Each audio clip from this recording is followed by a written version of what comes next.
আজকে আমরা কথা বলবো আম খাওয়ার সেরা 10টা উপকার নিয়ে। যে উপকারগুলো আমরা যদি আম খেয়ে থাকি তাহলে খুব সহজে পেয়ে যাব। 1 নম্বর হচ্ছে আমরা যদি আম খেয়ে থাকি তাহলে আমাদের ক্যান্সার হওয়ার সম্ভাবনাটা অনেকটাই কমে যাবে। 2 নম্বর হচ্ছে আমরা যদি আম খেয়ে থাকি তাহলে আমাদের কোলেস্টেরলের মাত্রা কিন্তু ঠিক থাকবে। কারণ আমরা আমের মধ্যে কিন্তু উচ্চ মাত্রার ভিটামিন সি পেয়ে যাব, এমনকি ফাইবারও পেয়ে যাব। 3 নম্বর হচ্ছে যারা আম খেয়ে থাকে তারা কিন্তু তাদের ত্বকটাকে অনেক পরিষ্কার রাখতে পারে। কারণ আমরা যদি আম খেয়ে থাকি তাহলে কিন্তু আমাদের ফুসকুড়ি রয়েছে সেটা দূর হয়ে যাবে, এমনকি আমাদের ত্বক উজ্জ্বল হয়ে যাবে।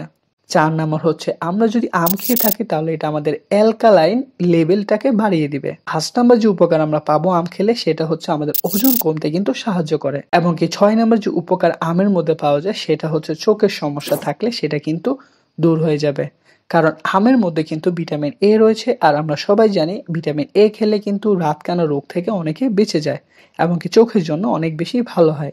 7 নম্বর হচ্ছে আমরা যদি আম খেয়ে থাকি তাহলে এটা আমাদের হজম শক্তিটাকে অনেক বাড়িয়ে দিবে, এবং কি আমাদের হজমের জন্য অনেক বেশি কাজ করবে।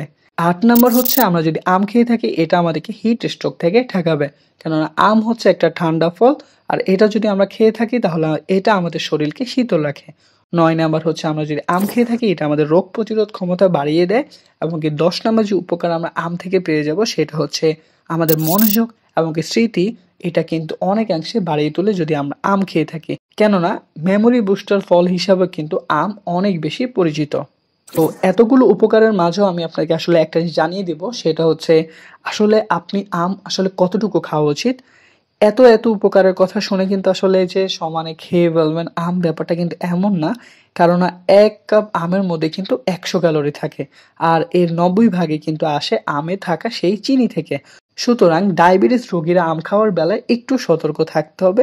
বেশিরভাগ ক্ষেত্রে দিনে একটি পাকা আমের অর্ধেক খাওয়ার পরামর্শ অনেক ডাক্তার দিয়ে থাকে। তো আমরা চেষ্টা করব যখন আমের সিজন থাকবে তখন আমরা যদি আম খেয়েও থাকি একটার বেশি যাতে আমরা না খাই। সবাই আমাকে ভালোবাসা দিবেন, সাপোর্ট করবেন। আসসালামু আলাইকুম।